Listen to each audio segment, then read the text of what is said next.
Hello student, I am Suman Ghosh. Today I am talking about class 8 social science geography. देखो ये NCERT का class 8 का geography syllabus है और CG board का भी है। तो ठीक है, देखो मैं जियोग्राफी का सभी चैप्टर का वीडियो बनाऊंगा और सिविक्स का भी बनाऊंगा, हिस्ट्री का भी बनाऊंगा। ठीक है, तो ठीक है, सभी वीडियो देखने के लिए ये चैनल को सब्सक्राइब कर लेना, क्योंकि बाद में जो कुछ बनाऊंगा ये सब कुछ का नोटिफिकेशन तुम लोगों को मिल जाएगा। ठीक है, तो चलो वीडियो स्टार्ट करते हैं। जियोग्राफी का फर्स्ट चैप्टर में क्या है डिस्कस करते हैं इस क्लास में। देखो जियोग्राफी का फर्स्ट चैप्टर में है रिसोर्स के बारे में मैं डिस्कस करूँगा। देखो रिसोर्स में क्या बोल रही है, Mona and Raju are helping Amma to clean their house. Mona और राजू हेल्प कर रही है उसका अम्मा को घर क्लीन करने में। अब देखो जिस टाइम क्लीन कर रही है उसी टाइम क्या क्या मिले उन लोगों को। Look at all these things: clothes, utensil, food grain, comb, this bottle of funny books। तो देखो कुछ क्लॉथ्स मिला है, यूटेंसिल यानी कि कुछ बर्तन मिला है, फूड ग्रेन मिला है, ये सब कुछ मिला है। तब ये सब कुछ मिलने के बाद मोना और राजू पूछ रहे उसका अम्मा को कि अम्मा ये क्लॉथ यूटेंसिल ये सब कुछ क्या है।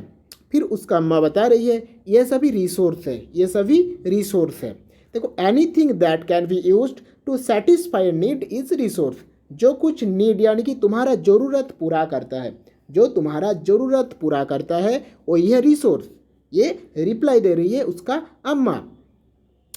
जैसे देखो तुम पानी पी रहे हो, drinking when you are thirst, तुम्हें प्यास लगे तुम पानी पी रहे हो, तो पानी भी एक टाइप का रिसोर्स यानी कि संसाधन है। और इलेक्ट्रिसिटी यूज़ कर रहे हो, इलेक्ट्रिसिटी भी यूज़ है। तुम एक रिस्क के थ्रू घर से स्कूल जा रहे हो, ये भी एक टाइप का रिसोर्स है। और तुम्हारा पापा, देखो लास्ट लाइन में लिखा है your father has prepared tasty snacks for you, the fresh vegetable he has used are also resource. तुम्हारा पापा स्नैक्स बना रही है, टेस्टी स्नैक्स बना रही है, वो भी एक टाइप का रिसोर्स है। तो रिसोर्स क्या है, जो तुम्हारा ज़रूरत पूरा करता है वही है रिसोर्स। अब देखो water, electricity, rickshaw, vegetable, text book have something is common, they have all been used by you, so they have utility or habitability is what makes an object or substance a resource. तो देखो water, electricity, rickshaw, vegetable, text book ये सभी common resource है जो तुम use करते हो daily, तो ये एक रिसोर्स है। अब देखो रिसोर्स का वैल्यू भी होता है। How does something become a resource. Resource में क्या करते हैं, Raju now wanted to know, Amma told the children that things become resource only when they have a value. जिसमें वैल्यू होता है उसी को रिसोर्स बोलता है। रिसोर्स में वैल्यू भी होना चाहिए। अब देखो रिसोर्स में क्या क्या वैल्यू होना चाहिए। वैल्यू मीन्स अर्थ यानी कि संपत्ति यानी संसाधन। Some resource have economic value, कुछ रिसोर्स का इकोनॉमिक वैल्यू है, सम डू नॉट, और कुछ का इकोनॉमिक वैल्यू नहीं है।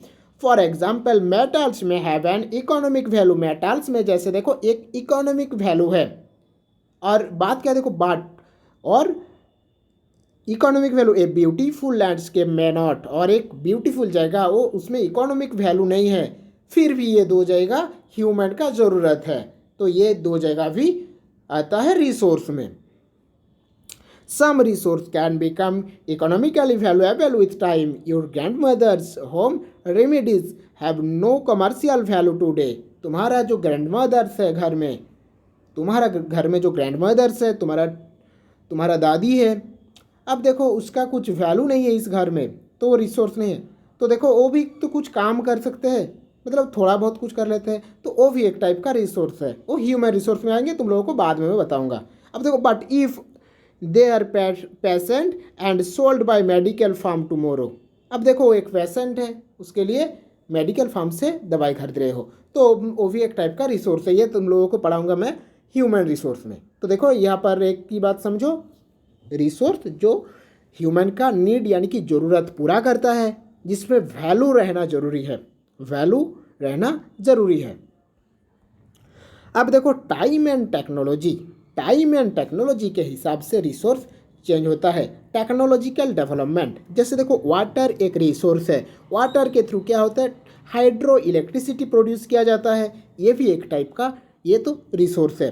देखो hydro electricity has turn energy in fast flowing water into an important resource, ये भी एक टाइप का रिसोर्स है।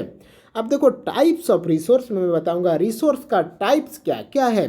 तो फर्स्ट में है देखो, एक ब्रॉड कैटेगरी में अगर डिवाइड किया जाएगा रिसोर्स को तो ये दो टाइप्स में डिवाइड किया जाएगा, natural resource and human resource. इस क्लास में मैं बताऊंगा तुम लोग को नेचुरल रिसोर्स के बारे में, और सेकंड क्लास में मैं बताऊंगा ह्यूमन रिसोर्स के बारे में। तो चलो देख लेते हैं ह्यूमन रिसोर्स में, सॉरी नेचुरल रिसोर्स में क्या क्या है। तो देखो नेचुरल रिसोर्स में वही है जो नेचुरल कंपोनेंट अर्थ सरफेस में अवेलेबल है, जो नेचुरल कंपोनेंट अर्थ सरफेस में अवेलेबल है। फॉर एग्जांपल क्या क्या है देखो, रिवर, लेक, सॉयल, मिनरल, ये सभी है नेचुरल रिसोर्स। देखो much modification, resource that are drawn from nature and used without much modification, जो तुम मॉडिफाइड नहीं कर सकते हो, चेंजेस नहीं कर सकते हो, जो नेचुरली है, are called natural resource. The air we breathe, the water in our rivers and lakes, देखो वाटर भी है, वाटर, एयर, ये सभी है नेचुरल रिसोर्स, ये तुम कुछ मॉडिफाई नहीं कर सकते हो। But of this resource are free gift of nature, ये तुम लोगों को नेचर ने फ्री में गिफ्ट किए हैं, यानी कि ये नेचर का एक गिफ्ट है। ठीक है, अब देखो नेचुरल रिसोर्स को, अभी जो नेचुरल कंपोनेंट है ये सभी नेचुरल रिसोर्स है, तुम लोगों को पता चल गया। अब देखो नेचुरल रिसोर्स को तीन बेस पर यानी कि तीन आधार पर डिवाइड किया जाता है, तीन आधार पर डिवाइड किया जाता है। किस किस आधार पर डिवाइड किया जाता है देखो, level of development, use of origin stock and distribution, level of development, use, origin stock and distribution के आधार पर डिवाइड किया जाता है। तो फर्स्ट में क्या है देखो, लेवल ऑफ डेवलपमेंट की बेस पर, लेवल ऑफ डेवलपमेंट की बेस पर दो टाइप्स में डिवाइड किया जाता है, actual resource and potential resource. अब देखो एक्चुअल रिसोर्स उसी को बोलते हैं, देखो actual resource are those resource whose quantity is known, जिसका क्वांटिटी है, this resource are being used in present time, और जो प्रेजेंट टाइम में यूज कर रही है वही है एक्चुअल रिसोर्स। जैसे देखो the rich deposit of coal in Ruhr region of Germany and petroleum in the West Asia, तो ये देखो वेस्ट एशिया और जर्मनी में कोल यानी कि पेट्रोलियम अवेलेबल है वेस्ट एशिया में, और कोयला यानी कोयले यानी कि कोल अवेलेबल है रूर रीजन इन जर्मनी, तो ये प्रेजेंट टाइम में है, तो ये है एक्चुअल रिसोर्स, जो प्रेजेंट टाइम में यूज कर रही है, ये है एक्चुअल रिसोर्स।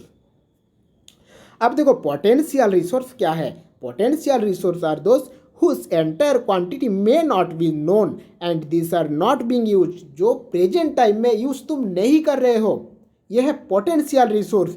जैसे देखो इस जगह में एग्जाम्पल के थ्रू बता रही है, uranium in Ladakh, this resource could be used in future, ये फ्यूचर में हो सकता है। The level of technology we have to present में नॉट बी एडवांस, और इसका मतलब ये देखो प्रेजेंट टाइम में ये अवेलेबल नहीं है। जैसे देखो यूरेनियम फाउंड इन लद्दाख, ये लद्दाख में है, यूरेनियम लद्दाख में है। Example of potential resource that could be used in future, ये फ्यूचर में हो सकता है, ये फ्यूचर में यूज हो सकता है। और जो प्रेजेंट टाइम में यूज हो रही है वो एक्चुअल रिसोर्स, और जो फ्यूचर में यूज हो सकता है यह है यूरेनियम रिसोर्स। अब देखो ओरिजिन की बेस पर डिवाइड किया गया है दो टाइप्स में, एक है बायोटिक रिसोर्स और है एबायोटिक रिसोर्स। बायोटिक रिसोर्स क्या है देखो, बायोटिक रिसोर्स वही है जिसमें जान है, यानी कि देखो बायोटिक रिसोर्स उसी को बोलते हैं जिसमें लिविंग ऑर्गेनिज्म है, उसी को बोलते हैं बायोटिक रिसोर्स, और जो नॉन लिविंग ऑर्गेनिज्म है वही है एबायोटिक रिसोर्स। तो नॉन लिविंग ऑर्गेनिज्म में क्या क्या है देखो, नॉन लिविंग ऑर्गेनिज्म में है सॉयल, रॉक, मिनरल, ये सभी है नॉन लिविंग ऑर्गेनिज्म, तो ये हो जाएगा हम लोगों का एबायोटिक रिसोर्स। और लिविंग ऑर्गेनिज्म में क्या क्या है देखो, प्लांट एंड एनिमल, ये है बायोटिक रिसोर्स। अब देखो natural resource can be broadly category into, अगर नेचुरल रिसोर्स को बहुत बड़ा बड़ा भाग में डिवाइड किया जाएगा तो ये दो पार्ट में डिवाइड किया जाएगा, renewable resource and non renewable resource. Renewable resource और नॉन रिन्यूएबल रिसोर्स क्या है, चलो देख लेते हैं। रिन्यूएबल रिसोर्स में क्या बोल रही है देखो, रिन्यूएबल यानी कि जो ऑलरेडी रिन्यूएड है, जैसे देखो सनलाइट, एयर, वाटर, ये यूज़ करने के बाद ख़त्म नहीं होगा, रिन्यूएबल ऐसे ही चलेगा। एयर यूज़ करने के बाद ख़त्म नहीं होगा, सनलाइट आज यूज़ कर रहे हो कल ख़त्म हो जाएगा, ऐसा नहीं है, मतलब इन फ्यूचर ये ऐसे ही चलेगा। यह है रिन्यूएबल रिसोर्स, ऑलरेडी रिन्यूएड है। अब देखो नॉन रिन्यूएबल रिसोर्स क्या है, नॉन रिन्यूएबल रिसोर्स वही है जो यूज़ करने के बाद यानी कि एक जगह में कोयले का खदान है, यूज़ करने के बाद कोयला ख़त्म हो जाएगा। पेट्रोलियम है तो पेट्रोलियम यूज़ करने के बाद एक टाइम बाद ख़त्म हो जाएगा। तो ये है नॉन रिन्यूएबल रिसोर्स। जैसे देखो coal, petroleum and natural gas are the some example of non renewable resource and solar and wind energy are the example of renewable resource. देखो एयर यूज़ कर रहे हो, वाटर यूज़ कर रहे हो, sunlight के थ्रू सोलर एनर्जी यूज़ कर रहे हो। तो सनलाइट आज है कल नहीं है क्या? आज भी है, कल भी है, परसों भी है। और नॉन रिन्यूएबल में कोल, पेट्रोलियम यूज़ करने के बाद ख़त्म हो जाता है, एक टाइम के बाद ख़त्म हो जाता है। अब देखो ये डिस्ट्रीब्यूशन की बेस पर, आप देखो डिस्ट्रीब्यूशन की बेस पर दो पार्ट में डिवाइड किया जाता है, यूबिक्यूटियस और लोकलाइज्ड। यूबिक्यूटियस मीन सभी जगह में अवेलेबल है, सब जगह में जो अवेलेबल है उसी को बोलते हैं यूबिक्यूटियस रिसोर्स। और जो सभी जगह में अवेलेबल नहीं है उसी को बोलते हैं लोकलाइज्ड रिसोर्स। ये डिस्ट्रीब्यूशन के आधार पर दो पार्ट में डिवाइड किया गया है, इसी को बोलते हैं लोकलाइज्ड रिसोर्स। जैसे देखो कॉपर, आयरन और ये सभी जगह में अवेलेबल नहीं है, इसीलिए ये है लोकलाइज्ड रिसोर्स। और एयर सभी जगह में अवेलेबल है, इसीलिए ये है यूबिक्यूटियस रिसोर्स। चलो ये पूरा क्लास का एक बार प्रीव्यू भी मैं एक बार दिखा देता हूँ। तो देखो टाइप्स ऑफ रिसोर्स में क्या बता रही है, एक है नेचुरल रिसोर्स, जो नेचुरल कंपोनेंट है वही है नेचुरल रिसोर्स। ये तीन बेस पर डिवाइड किया गया है, level of development, use of original stock और डिस्ट्रीब्यूशन की बेस पर। लेवल ऑफ डेवलपमेंट की बेस पर दो पार्ट में डिवाइड किया गया है, एक्चुअल और पोटेंशियल। एक्चुअल में क्या बता रही है, देखो एक्चुअल में बता रही है जो प्रेजेंट टाइम में है, अवेलेबल है, वो है एक्चुअल रिसोर्स। और पोटेंशियल में बता रही है कि ये इन फ्यूचर में हो सकता है, इसे बता रही है पोटेंशियल रिसोर्स, यानी कि संभव हो सकता है, तो ये पोटेंशियल रिसोर्स। अब देखो ओरिजिन की बेस पर दो टाइप में डिवाइड किया गया है, बायोटिक, एबायोटिक। अब देखो एबायोटिक में क्या क्या है, जो लिविंग कंपोनेंट है वो है एबायोटिक। जैसे देखो सॉइल, रॉक, ये सभी है नॉन लिविंग कंपोनेंट, तो ये हो जाएगा हम लोगों का एबायोटिक रिसोर्स। अब देखो बायोटिक रिसोर्स में क्या क्या है, बायोटिक रिसोर्स में है प्लांट, एनिमल, ये सभी है बायोटिक रिसोर्स में है। अब देखो ब्रॉड कैटेगरी में अगर डिवाइड किया जाएगा तो रिन्यूएबल और नॉन रिन्यूएबल रिसोर्स है। रिन्यूएबल रिसोर्स जो यूज़ करने के बाद ख़त्म नहीं होता है वही है रिन्यूएबल रिसोर्स, और जो यूज़ करने के बाद ख़त्म हो जाता है वो है non renewable resource. Renewable resource का एग्जाम्पल है solar energy, wind energy. But non renewable resource जो यूज़ करने के बाद ख़त्म हो जाता है वो है पेट्रोलियम, कोल, ये सब कुछ। अब और देखो डिस्ट्रीब्यूशन के आधार पर दो टाइप से, यूबिक्यूटियस और लोकलाइज्ड। यूबिक्यूटियस वही है जो तुम्हारा सभी जगह में अवेलेबल है, जैसे एयर। और लोकलाइज्ड जो सभी जगह में अवेलेबल नहीं है, जैसे देखो कॉपर, आयरन और। ठीक है, चलो अगर वीडियो अच्छा लगेगा तो लाइक, शेयर एंड सब्सक्राइब जरूर करना। सेकेंड पार्ट में और जो कुछ बचा है वो देखते हैं। Thank you.